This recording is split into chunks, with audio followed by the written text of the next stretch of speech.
Heute entführen wir dich in die mysteriöse Welt eines verlassenen Bauernhofs.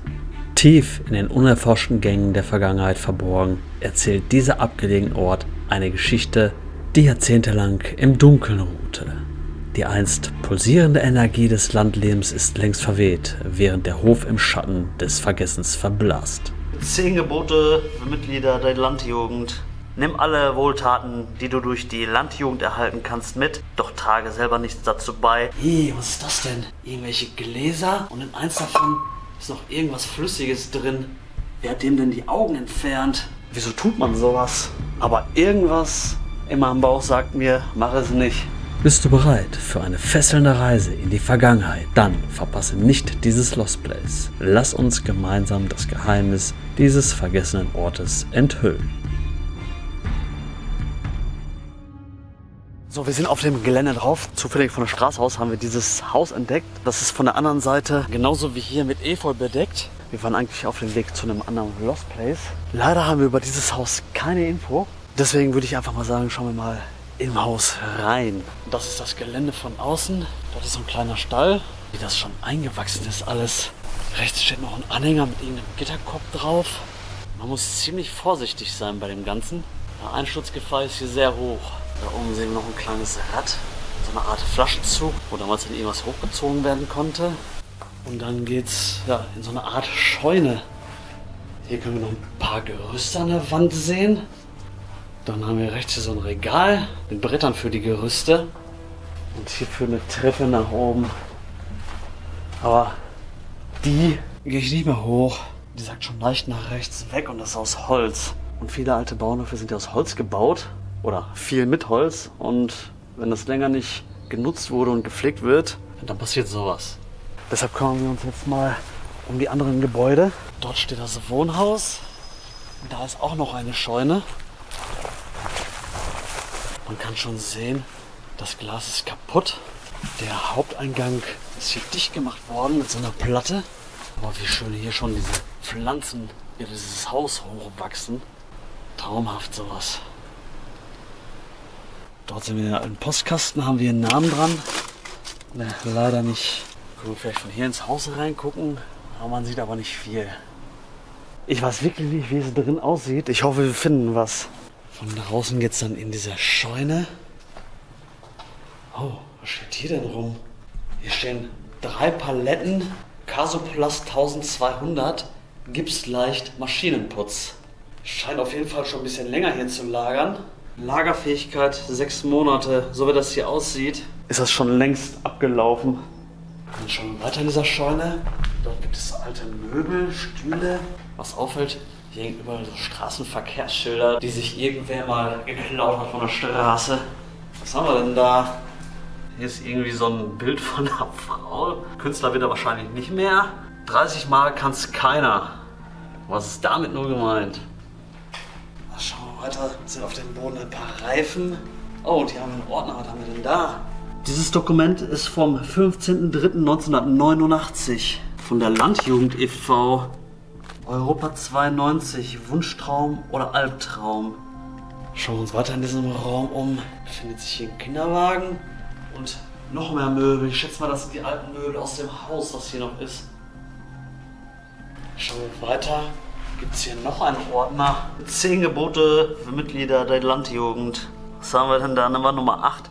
Nimm alle Wohltaten, die du durch die Landjugend erhalten kannst, mit, doch trage selber nichts dazu bei und denke stets daran, die Clique geht immer vor. Sehr interessant. Also kann man davon ausgehen, dass einer der ehemaligen Bewohner irgendwas mit der Landjugend damals zu tun hatte. Und was haben wir hinter dieser Tür? Was ist das denn? So eine Art Waschraum. Da oben irgendwie sowas wie eine Badewanne oder so. Außerdem ein Spülbecken mit irgendwelchen Dokumenten. Landeskontrollverband Westfalen-Lippe. Wurde auf diesem Bauernhof Kühe gehalten. Hier steht nämlich Kuhnummer der ersten Probe im Stativ. Also kann man davon ausgehen, dass auf diesem Bauernhof Kühe gehalten wurden.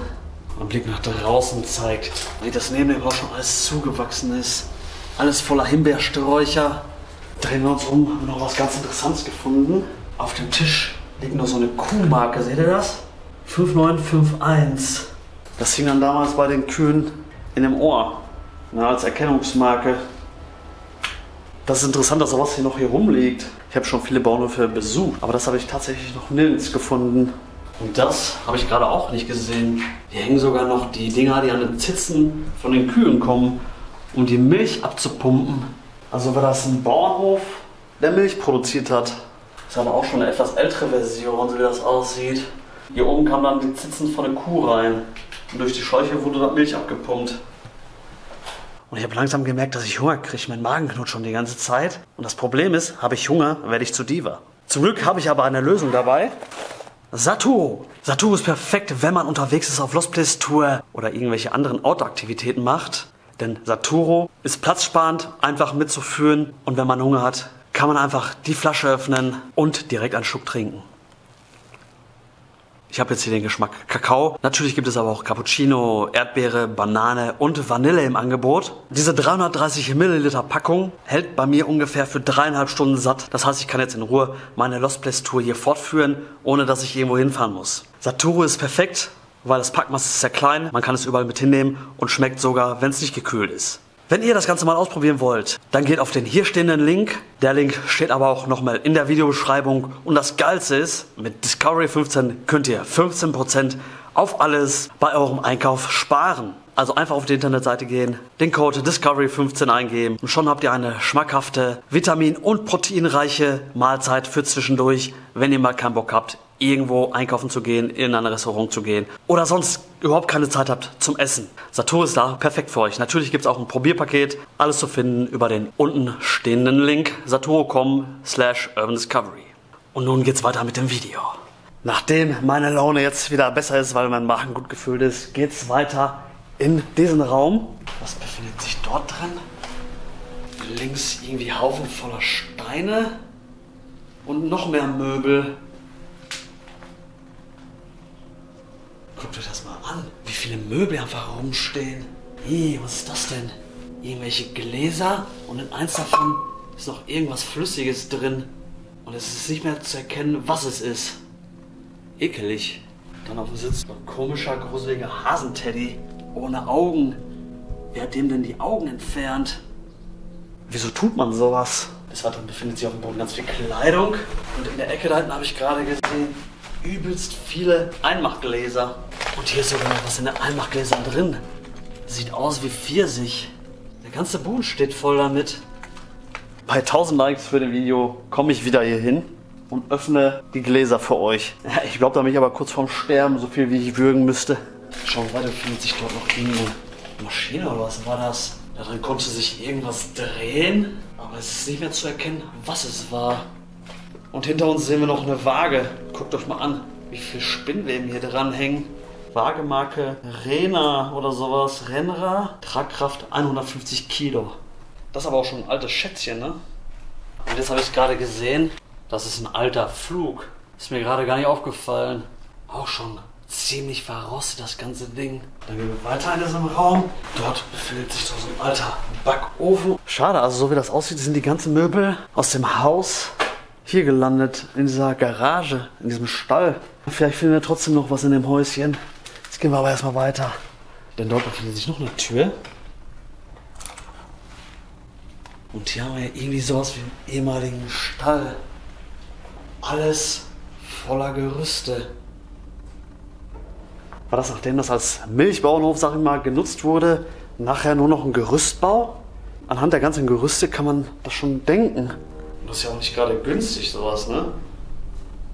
Und diese Wand stand damals dann nicht, das ist der Raum, wo wir gerade drin waren. Die hat einer nachträglich reingezogen. Also gehörte der Raum, wo wir gerade drin waren, eigentlich mit zu diesem Stall. Dann geht's hier auch wieder raus. Und wir schauen dann in die Tür gegenüber.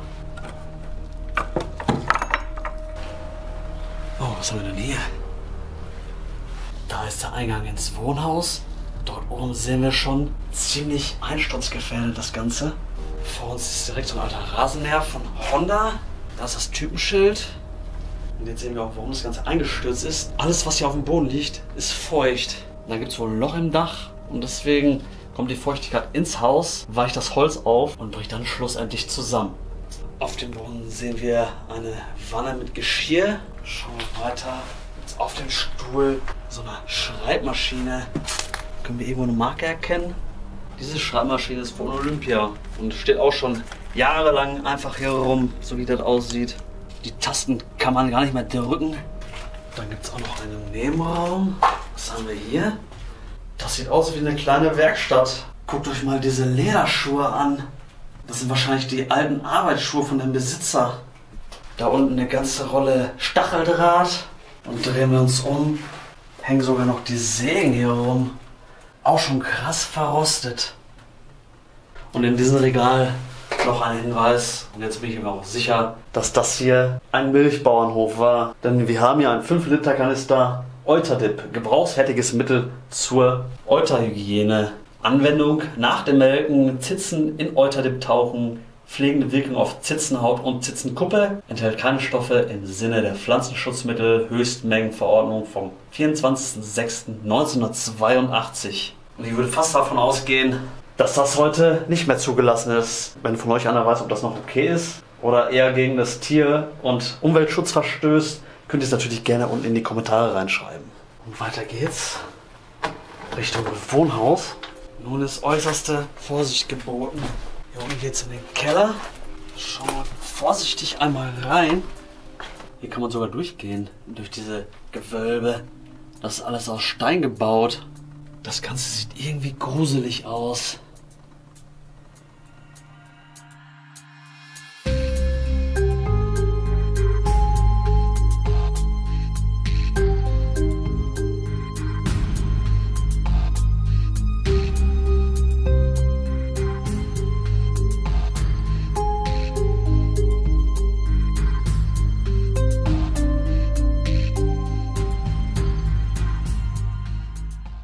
Habe ich Angst hier unten.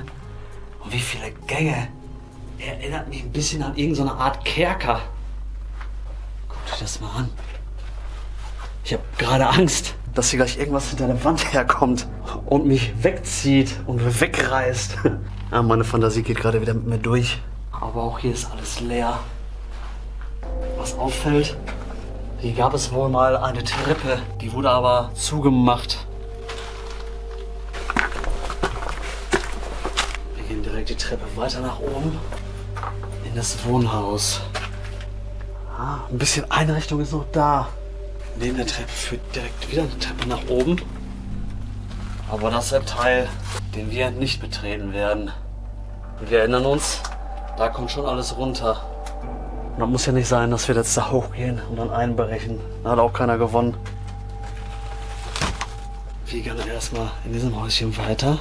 Und der nächste Raum war anscheinend mal die Küche. Auf dem Boden irgendwie so was, eine Art Drucker. Und rechts daneben gibt es einen Raum mit einem Schreibtisch. Auch wieder ein Teil von einem Drucker. Vielleicht war das damals mal das Büro von diesem Milchbauernhof. Auf dem Boden irgendein Bild von einer Bild. Gab es mal als Poster mit dazu? Ich weiß es nicht. Damalige Zeiten. Da wurde noch nicht so darauf geachtet, ne? Und irgendwann ist auch das Bildgirl in der Bild verschwunden. Von dem Raum geht es dann weiter. Hier ist irgendwie alles runtergeflogen. Wie lange das schon verlassen ist. 20, 25 Jahre würde ich mal vermuten. Außerdem gibt es diesen schönen Treppenaufgang nach oben. Schauen wir mal, ob wir gleich noch da hochkommen. Von hier sieht die Treppe ziemlich stabil aus. Wir widmen uns aber erstmal diesem Raum. Dort steht noch die Sitzgarnitur. Wir haben 3 Sessel stehen. Von da oben ist schon einiges hier runtergekommen. Was komisch ist, auch hier steht ein Spülbecken. Mich wundert die Einteilung in so Bauernhöfen ja sowieso nicht mehr. Da scheint ja alles mal kreuz und quer irgendwo zu stehen.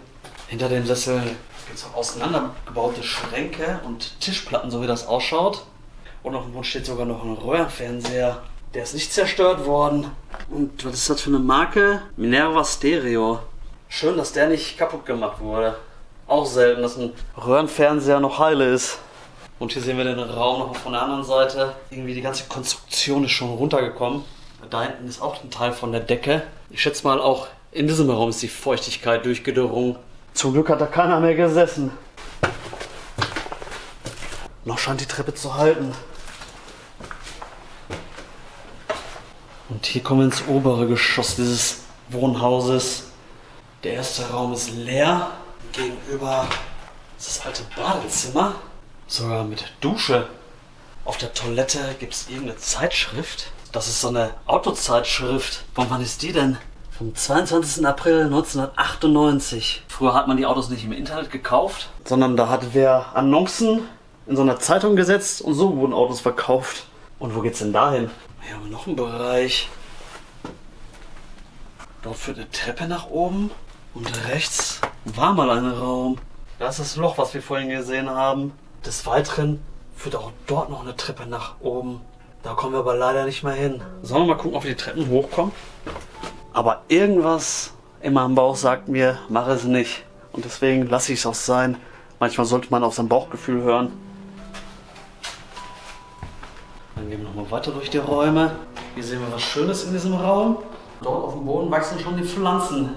Und jetzt sieht man auch, warum das Ganze hier einstürzt. Die Natur holt sich immer wieder alles zurück. Ihr wisst Bescheid. Und dann sind wir oben fertig und können wieder runtergehen.